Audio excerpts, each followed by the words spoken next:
Welcome to TBCN Unplugged. My name is John Casimiro, and I am here with my very special guest, Michael Raso. I am the founder of the Film Photography Project, and I also have decades of experience in cable television, producing, and production. In episode 1, Mike Raso shared his Super 8 filmmaking days, his work with EI Independent Cinema, and how that journey led to the Film Photography Project. In this episode, we'll take a closer look at some of the standout productions from EI Cinema and the creative stories behind them. Was it hard to transition from filmmaker to getting into film photography? I mean, you had a love for photography, but you also had a love for video. And then talk a little bit about the business. Back in the college days when I was making the short films and making the initial films with Tim O'Raw, I mean, my goal was to be a cinematographer and to be behind the camera. Yeah. And edit. I was also an editor. Yeah. And that was my job at Comcast, to shoot and edit commercials. So that was my goal. And then that goal got kind of switched and morphed into me having to produce. When I say that, I mean, when I started my own low-budget film company and distribution company in 94, EI Independent Cinema, I was no longer behind a camera. I had to sit behind a desk, so to speak. I'm using that like figuratively. Like, you know, I had to go from someone being creative to someone running a business. Yeah. And, you know, at the time, distribution was in Los Angeles. So me, you know, 4-6 times a year flying to Los Angeles, doing meetings with buyers, sitting in with buyers at Best Buy. I mean, I make this sound easy. It's not. It takes up all of your time. And that's not really what my goal was. That's not really what I wanted to do. So I found myself basically being a producer as opposed to being a creative. And that's, I mean, initially why I then got back into film photography and dealing with, you know, selling motion picture film and selling film stock, because I think I spent so many years being a producer of a behind a desk type scenario and having to take those kind of trips that I kind of lost touch with anything creative. After I got done shooting and editing our first feature films, and there was just not that much success, I figured out that I had to do it myself. You know, with my background in cable television, I said to myself, hey, I'm going to have to form my own distribution company. I mean, one of the reasons why I agreed to come on this podcast was because if there's any way I could talk about things that I did in my life that I could relate to people that would help someone else because of my experience. I'm really not that interested in talking about myself. You don't necessarily have a huge ego. I've been there. I have done that, been there. You know, business is difficult. And, you know, I had my first company, EI Independent Cinema, and, you know, that the video business changed. Just like stock markets crash, businesses crash. And the DVD market of selling VHS and DVD video stores ended. But the thing is, we were very successful in what we did, probably more successful than we deserved to be. You found a real niche, though. Found an amazing niche. And that niche, I'm not embarrassed to say, is on VHS DVD to stores like Blockbuster, Best Buy, Hollywood Video, and to cable TV, HBO, Stars, of spoof parodies or late night TV, quote unquote, Cinemax movies, which people today may not know what that means. But back then, everyone called them Skinemax movies. And these were like, I'm going to attribute those movies, which I produced, to, it may not translate, people may need to look it up, to British carry-on films or Benny Hill type films. Yeah. These were comedies that, you know, had a lot of nudity, but they were not pornography. They were comedies, very, very, you know, lighthearted. Talk about some of the titles. Spoofs of major motion pictures, like Playmate of the Apes, Lord of the G-Strings, Spider Babe. Uh-huh. You know, people listening, oh, I remember those. Yeah, because they were for what we were, they were huge, huge. You sold a lot of DVDs? Tons. Yeah, VHS, back in those days. And then those eventually went to streaming. Some of them went to streaming. Yeah. It's a different world now. And, you know, I mean, any of the films that I produced, you could probably just get on like a free streaming site, like illegally.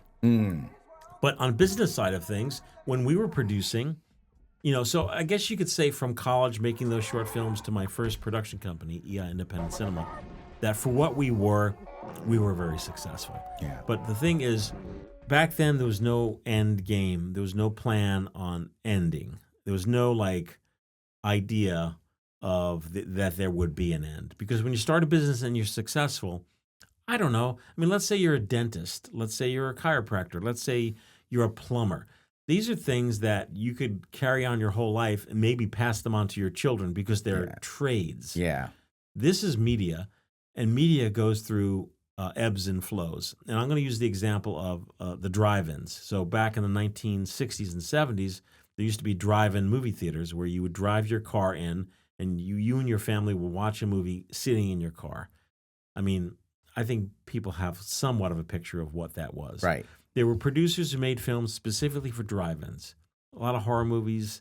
And when that market dried up and all the movie chains came in, like Lowe's, AMC, they started multiplexes. So the need for a drive-in dried up completely. So those producers all of a sudden had no market.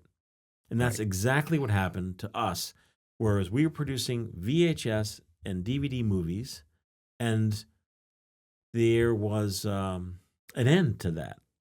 The market dried up. You didn't realize the end was coming, but it did. Didn't.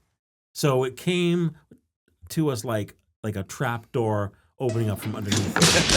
So you have all what year are we talking about? We're talking about 2006. Okay. Which is before the 2008 crash. Yeah. So, when it dried up and it ended, those are tough times. Mm-hmm. To the sense that, and it's not so much for you personally, across the board. Yeah. So that those markets dry up. So people who you're sending your DVDs to, who are distributors, you always have like a supply chain, which is you're the manufacturer, you make the product, you send it to a distributor that is in a huge warehouse, and that distributor sells that product to all the stores.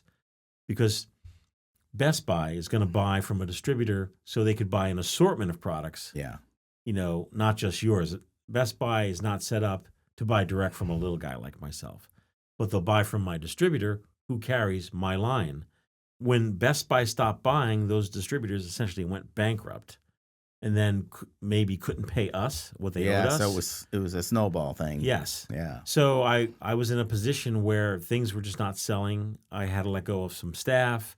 I had to completely downsize, and it became very lean times for a while. Yeah. And that is kind of where I decided personally to transition to. There was enough of a break where I was like, you know what? I have this. It was still kind of going on a little bit, not making as much money, and that's when I decided to take a chance and get involved with film photography. At what point did you just say, "Okay, I'm done"? It was gradual, but the thing is, it's still gradual.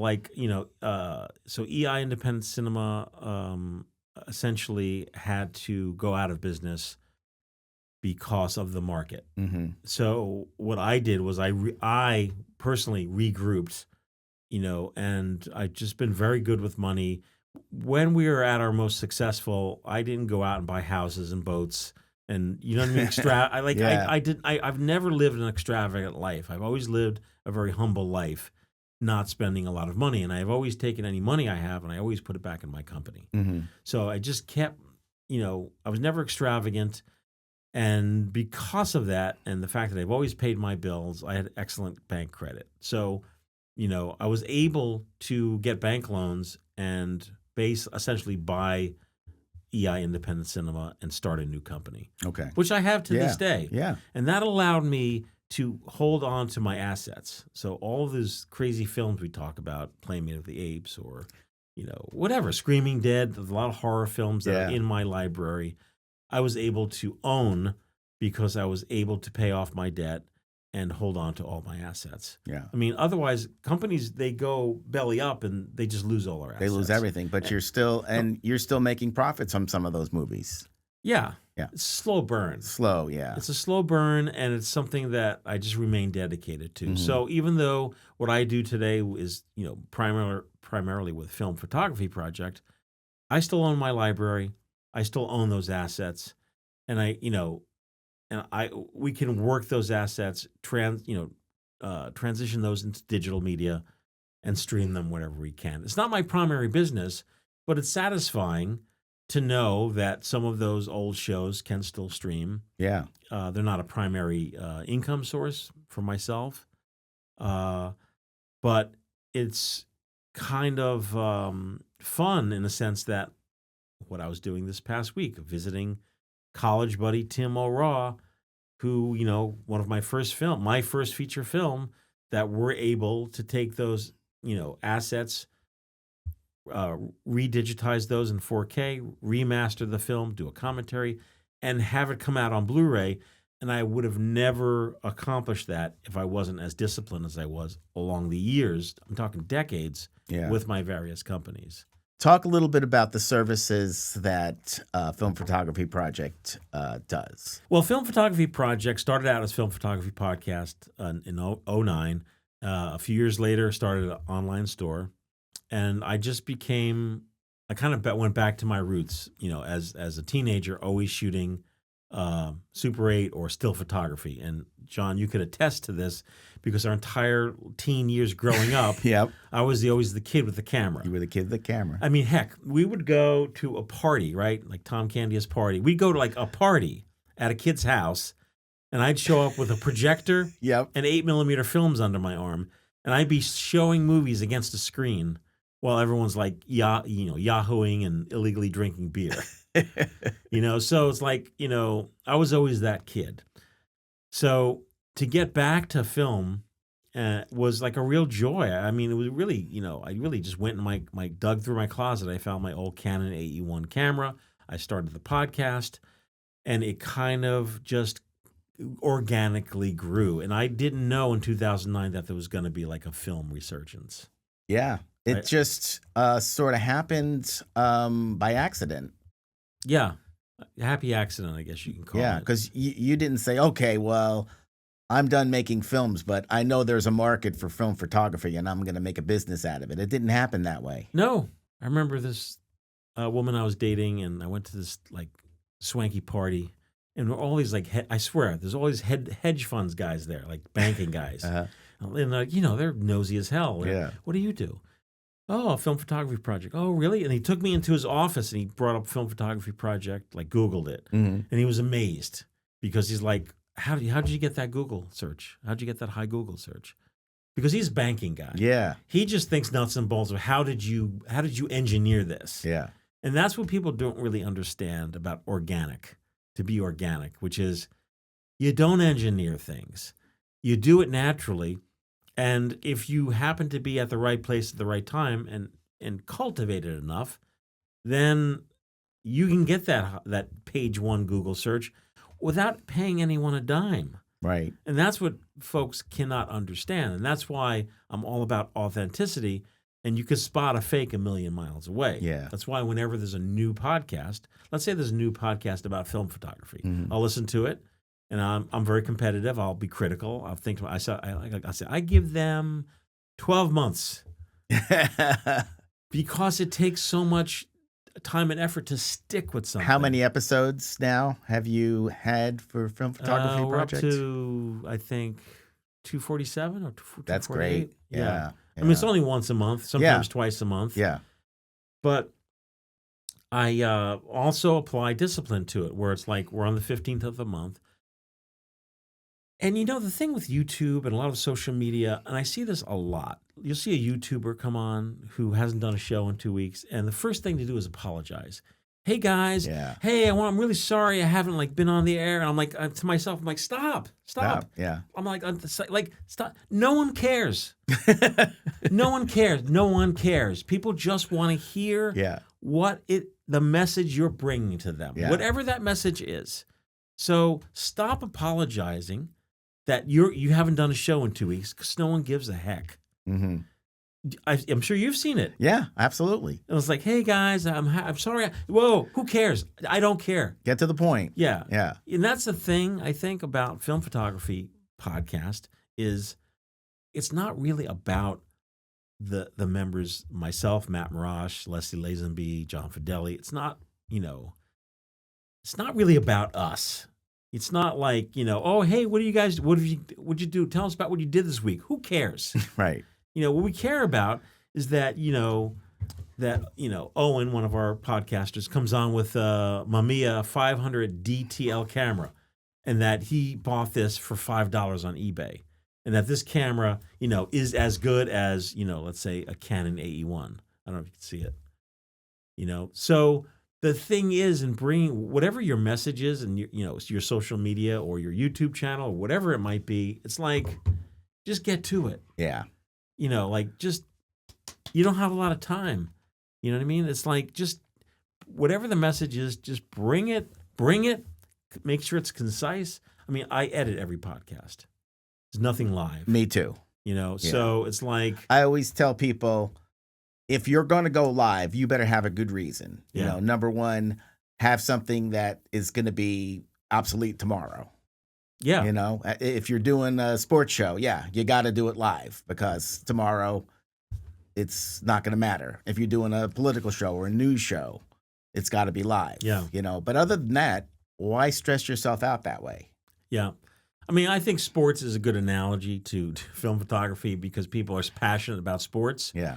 And there's so much to talk about teams, coaches, players. Mm-hmm. And if you're good at what you do, I think you'll get listeners because people want to hear your opinion on those particular players, Right. And whatever it may be. Right. And I'm sure there are podcasts for, horse racing, and I'm sure there's podcasts about There's every. a podcast for everything. Yeah. Have you noticed? Well, I don't listen to podcasts. That's the thing. So I listen to music. Okay. And I listen to music podcasts. Like You listen to some podcasts, like you listen to the Beach Boys podcasts. Sail On, Yeah. awesome Beach Boys podcast. I'll listen to, there's a David Bowie podcast. Okay. And it's great because there are a lot of producers on the show and a lot of players and, people that played on Bowie albums. And I don't think that podcast would exist if Bowie were alive. Right. Because people are now talking in retrospect about that. So, that's the thing. And I think that I'm fortunate because, I by default, I became a producer and had to kind of fine tune that craft in order to sell motion pictures. So when I'm producing a podcast, I'm producing it with the experience of being a producer and an editor and knowing how to keep it tight and concise because I don't want to lose listeners. And also, I try to keep it upbeat, real. I'm not a film photography person, but I enjoy listening to it. Oh, I mean, thank at you. least the first 10, 15 minutes until you get into the nuts and bolts of film photography, then but Also, and I have to give credit to look, we're all, when we grow up, we're so influenced by things, just like I was influenced by, Famous Monsters magazine and Fangoria and, but as far as media is concerned, I was first influenced by the Uncle Floyd show. Right. Uncle Floyd show was a regional show in New York, New Jersey, where it was literally like a kid's show with a guy behind a desk with a puppet, with a cast doing skits. Viewers would send in pictures on the wall. They would go to each picture on, hey, so-and-so from South Orange, New Jersey sent in this picture on the wall. And then of course, later on, the Howard Stern show. Yeah. It's like the Howard Stern show was like, when he was first on FM radio, like a phenomenal show where he was entertaining and it was exciting. And, those things stuck with me of hey, you're delivering a show. And that's why, every 15th of the month when it's a new film photography podcast, it's it has to be on time. Can never miss a show. Doesn't matter if I'm sick, someone's ill, a relative died. That has no bearing whatsoever on what it is. You just get it done. You just get it done. Yeah. There is no excuse. There is no, oh, this happened. Sorry, hey guys. Sorry. No. No one cares. I was going to comment on Uncle Floyd show was like the early Pee-wee's Playhouse. Yeah, I guess A you little could bit, right? Well, yeah, it was a little bit different, a little more grassroots, I think. Yeah. But here's a guy, right? Uncle Floyd Show, who had a show, and then he had personal appearances. So John and I, as teens, we would go. So you're watching someone on TV. We can never underestimate the power of television. Even today, you see someone on YouTube, like it's a powerful medium. You see someone on a screen, your brain does something like, oh, Yeah. they're on TV. So us as kids, Uncle Floyd, I mean, he was on UHF, which was Channel 68. Ooh, that's another story. What UHF is, look it up. Yeah. But like we watched it, and so many kids in our class watched it. Right.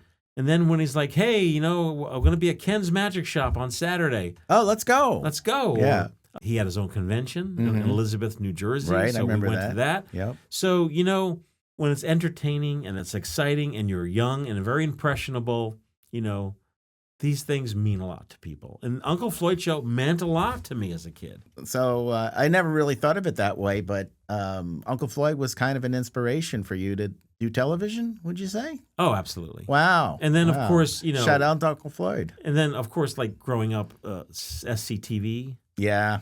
SNL. Yeah. You know, I mean, all these skits, I mean, that's my early cable TV shows all drew from that Yeah. as inspiration. Little skits. Yeah. Yeah. So think about all those experiences all packaged up to my, you know, my adult middle age when I started Film Photography Podcast. I had all that experience. So that's what I'm saying. If you're young and you're just starting out, it's like, take it easy. Like, take it easy on yourself. Yeah. As far as your expectations of what it is you want to accomplish. So if you're going to start a podcast, I would say map out and say that you're going to do it for at least a year to get it under your belt. So you have something. A lot of people want like instant Doesn't happen gratification. that way. Yeah. Because if you do it that way and you start your Instagram channel or if you start your YouTube channel and you don't stick with it, you do 2-3 shows and then you're on to something else. It's like you're not doing yourself a favor because think of it as a resume builder. Yeah. If you're going to do a YouTube show, whatever it might be, I'll bring up Matt Marash. He's my co-host on Film Photography Podcast. He did a YouTube show called Large Format Friday. And that was a YouTube show that was about shooting large format film. You know, like the old cameras from like the early 1900s, a big camera with the bellows in the front, and the guy would be behind it with the cloth. Yeah. That kind of camera. Oh, my goodness. So that's what Matt was into. So he did 2 years of Large Format Friday. And he had episodes with instructionals, how it works, Q&A, and he did it. And that is on his resume. So he did it, it's there, and when he felt it was time to move on from that, he moved on. But he didn't abandon it before he reached his goal of what he intended. So if someone out there listening wants to start a podcast, produce a short film, whatever it is you want to do creatively, you have to map it out and get it completed. And that's what I've done my whole life. Stick with it for a little while. Stick with it. Yeah. You have to, because you want that to be part of your resume. And then if it's not working, you complete the project and then you move on to something else. But then you'll at least be able to say, hey, I have my YouTube show I did for 2 years. Yeah. And you could use that on a resume to get a job. It's very important in the TV industry because I have a lot of people that come in and it's like, hey, are you hiring? And they don't even have a resume. Right. You If know? someone came into TBCN and said, hey, I want to work in production. Hey, I produced a YouTube show for 2 years, and here it is. I think that would be impressive to know that that person spent that time with that show and had it. So Yeah. who's the gentleman who's been on your podcast that I was complimentary towards? Oh, EJ. So EJ, I don't know EJ. I saw EJ was on one of John's shows. I said, who is this young man? I said, this young man is doing great work. I mean, I felt like an old man. Right. Like, this young man's doing great work. What does he do? And then he has his own YouTube channel where he like reviews genre films and horror films. That's great. Here's someone who's focused, who knows what they're doing, has some talent, and just seems to be in the right headspace. Yeah. EJ is also a trainer here at TBCN. Beautiful. Yeah. So he wears many hats. Yeah. Yeah. I just have a few like rapid fire questions. Okay. What was the most unusual thing you found in a camera? Dead roach. For real? Yes, for real. That's not surprising because when I used to repair VCRs, I used to find a lot of those. Yeah. But real quick, talk about the time you found film that a relative of mine. But that's what you were hoping for. That was the answer. That was kind of the. Well, what I that was wasn't going me. for. That was Mark Dalzell. But I'll tell the story. It's still a crazy story. It's a crazy story. So during our film photography podcast, one of our regulars, Mark Dalzell, he came on and he said, "Oh, hey," and he'd go to flea markets, always thrifting old cameras. And very interesting cameras. So he's like, he comes in and he's like, "Oh, and I went to a thrift and I found this camera, and there was film in it. So I took the film out, I developed the film, I scanned the film. I still hadn't seen it yet." And he's like, "Why don't you come over?" He had his own. He's the owner of Metropolis Music in Jersey City. Okay. It's a music store. So he had his own studio space where he had like a dark room and a scanner. So I go over that night to "Oh, this is so great. This camera is so old." He's like, "You got to see these pictures." I'm looking at the pictures. I'm like, "That's John Casimiro's parents." He's like, "Really?" I mean, he kind of knew. If he had met you, he knew of you. Yeah. I'm like, "Yeah, that's John Casimiro's. That's his parents." That it was like from 1968 or 69. Yeah, exactly. It was like, so there was film in a camera that belonged to John Casimiro, Yeah. host of this podcast, that were his parents. No, it was it was actually my cousin. Oh, but your parents were in the pictures. Parents were in the picture, and you bought the camera from my cousin. Oh, you see, Mark, who bought the camera, didn't know it was your cousin. Of course not. No, Yeah. no, same town, but But isn't it funny that, what are the chances? What are the chances? And when I saw the pictures, I knew exactly where it was. I'm like, "Oh my God, this is Chase Avenue." Because back in the day, Lyndhurst, New Jersey. Your parents would always, if I drove by there as a teenager, I guess that was your cousin there. Yeah. They'd always have parties in the garage. It's kind of an Italian thing. Yeah. North Jersey Italian. So I thing. knew in these pictures that were sealed away and locked in these cameras, never developed for decades. I knew who it was, where it was. It was just the most amazing thing. Yeah. So that's the crazy story. That is a crazy story. Do you have a favorite camera, like your go-to camera? Yeah, my favorite camera is a Canon FT SLR film camera. Okay. Only because that was the first camera that was handed down to me by Aunt Linda. Okay. She used it in the 1960s in college, and when she was done with it, she gave it to me, and I must have been I don't know, 12, 13. Is that I still have it. Is that a sentimental choice? That actual camera you still have? Yeah. Yeah. Wow. Yeah. So, so I still shoot with that camera. So, that's the camera I grew up with as a teenager, shooting with. And then, look, my parents are blue collar, middle class, but when I said "Oh, hey, I want a lens for Christmas," they were able to afford it. Yeah. So I added on to that camera, a zoom lens, a flash, Mm-hmm.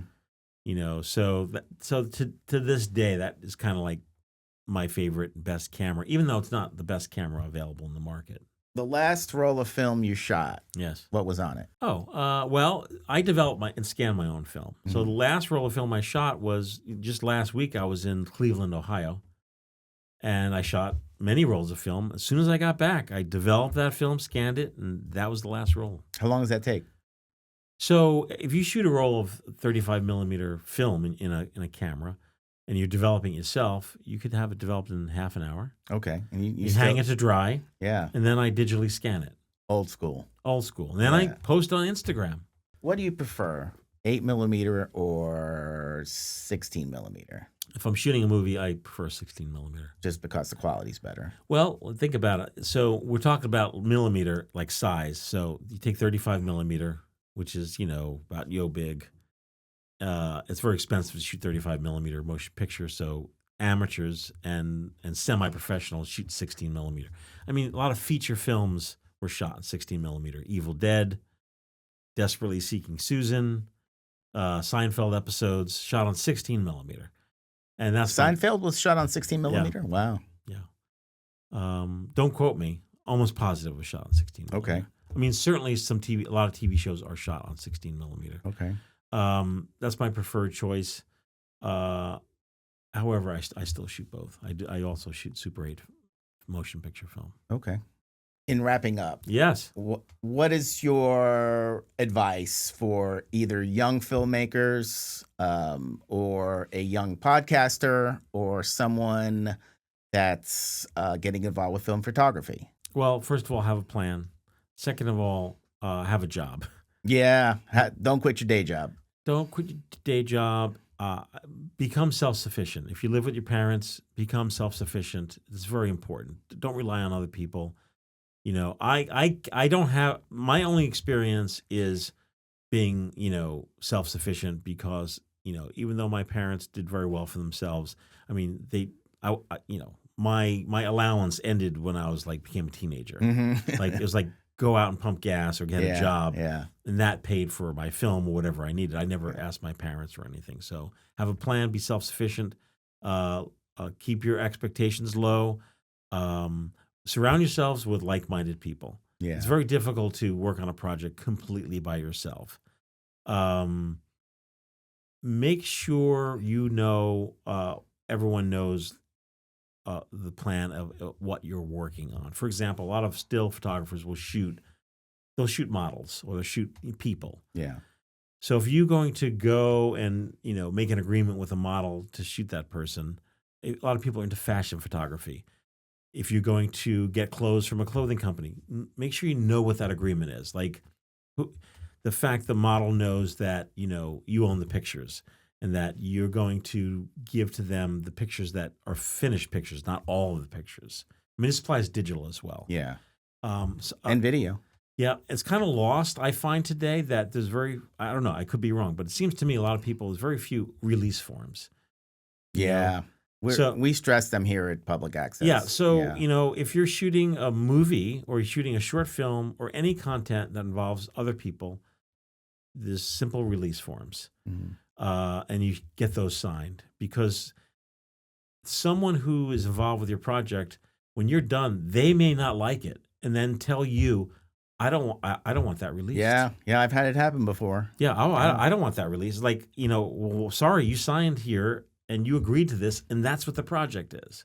So, I mean, we know it. I've shot so many low-budget feature films, and some talent doesn't want to be associated with those productions. Yeah. So, so there's a lot of basics that a person needs to know, and I think that's where you guys come in here to, offer that help of offering classes. We teach people that's one of the first things we tell them. Get a release form. Yep. Yeah. And also, I mean, in many respects, through our podcast, I mean, we're teaching film photography, using film as a medium, and things are very different today than they were 15 years ago. Because 15 years ago, people still bought film cameras. There were still film cameras in stores. Today, the young folks getting involved in film photography have no knowledge of film photography, so they're starting from scratch, not even understanding the concept of the fact that, your film can't be exposed to light before you develop it. So they may open the back of the camera without even thinking, without even knowing. Or I had a friend of mine, younger guy who's like, oh yeah, my girlfriend, she had the film camera and she was done. She took all the film out and she brought it to me. She's like, I don't see any pictures. It's just a lack of understanding of what film photography. I mean, that's true. Yeah. So, we offer customer service for our filmphotographystore.com, and I say, generally speaking, it's going really well, but it's only going to get more difficult as time goes on because now young people don't have any knowledge of what film even is. Yeah. They just see the final images. That blows my mind. Yeah. Yeah. So, in many respects, that's why we're here. Certainly if you go to Film Photography Project or filmphotographystore.com, you could hit the contact button. And, we'll get an email from you if you have any questions about anything that you've heard today. Well, this has been a great show. Oh, great. Very informative. Make myself available anytime. All right. Even though I'm up in New Jersey, I just, get on a JetBlue and come on down. All right. Happy to help out here. Sounds good. Yeah, we're glad to have you, and a long, strange trip it's been. Yes, it has. Yes. All right. Well, thanks for being our guest. My pleasure. Tampa Bay Community Network offers media training, editing services, and resources to bring your ideas to life. Visit tbcn.org to learn more and check out our content on YouTube at Tampa Bay Community Network. See you next time.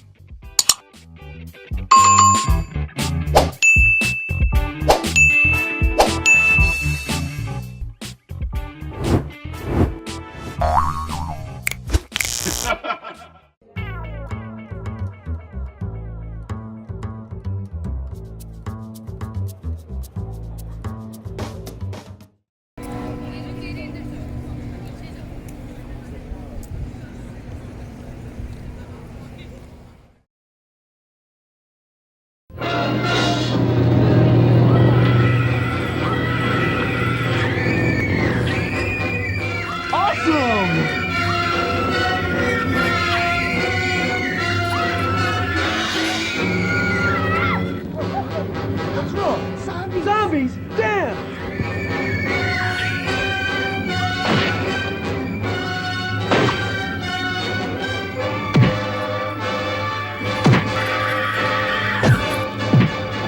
Hey, zombie! Don't eat that. Eat this.